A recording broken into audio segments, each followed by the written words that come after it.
Welcome to Trends on Thursdays, where I'll tell you about the trends I discussed with my clients this week. This week I'll talk about Facebook mobile ads, Google algorithm, reviews, and Snapchat. First up, Facebook introducing new mobile ad formats. Video polls, AR ads, and playable ads, as in you can play a game in the ad, all have one thing in common. They're interactive. The reason this matters is because interacting with an ad is aimed to do one thing: slow us down. If you think about a regular newsfeed ad, you have about a little over a second to catch my attention before I scroll past. Not just on an ad, on anything in your newsfeed.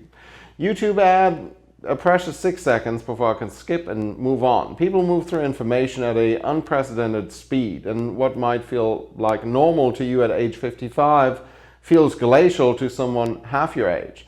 Ads in turn have to get more sophisticated to be engaging. That's happening not just on Facebook. YouTube see relevant video ads getting 3 times more attention than average. Taking it to the extreme, Abriva recently achieved a lift in ad recall by 41% by running 119 versions of the same ad, customized according to what the viewer was watching on YouTube using YouTube Director Mix. And it all starts with understanding your customer and what they're doing in their life right now, their mindset and their pain. Next up, we're a few days past the last major Google algorithm update, and as always, there are winners and losers. It looks like, as a whole, our SEO clients fared well, and I would like to think it's largely because we look at SEO as an opportunity to simply present the content we produce in the best light possible.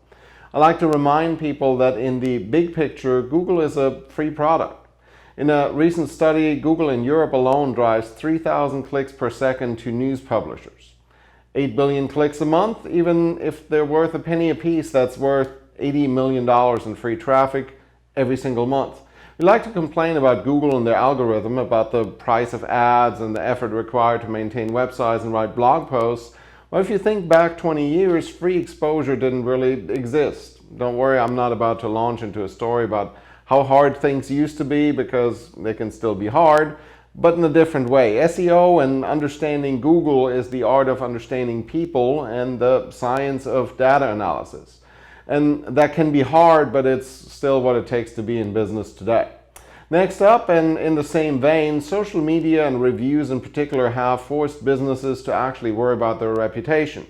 40% of consumers expect a response from a brand within an hour of raising an issue, according to Yext. And while leaving a bad review or airing customer service laundry should be a last resort, anyone that's ever gotten a company's attention with a tweet knows it can be very effective. So if you're on the business end of that conversation, social listening is super important. The good news is that having a review snippet on your search engine results page increases click-through rate by 153%. Seeing we fight for click-through rates at tenth of a percent at a time, these things do matter. We recently implemented a review strategy for a client, and we saw an increase in click-through, web traffic, and most importantly, revenue within weeks. One more, Snapchat ads have been 10 seconds max. Now, the platform offers some incredible numbers, but there was a need to keep it succinct.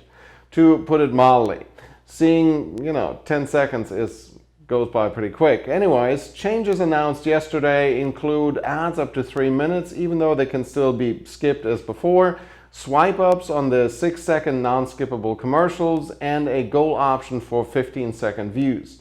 What it means for you is more options on a platform that already performs like fire, if you have the right product or service, that is. Remember that the 35 plus crowd is still sparse on Snap, but the 18 through 24 basically can't live without it. Some of that has to do with the speed of information, like I talked about earlier. Some of my money continues to be on Snap because it's such a great deal. Sometimes businesses discount things because that's what the young folks are into, and it can be a grave mistake. The thing I know for sure is that there are some of you watching right now that will not embrace social the way they should, and you will be out of business in the next 3 to 5 years. Sorry. At the same time, the number of messages I get every single week, there's plenty of you that continue to grow because you get it. Anyways, that's it for your Trends on Thursdays this week. Please like and share this video with someone you would like to still see in business for a long time. I'll, of course, be back on Monday with my Monday Thought Starter after the weekend. Until then, I'm Tobias Wilhelm.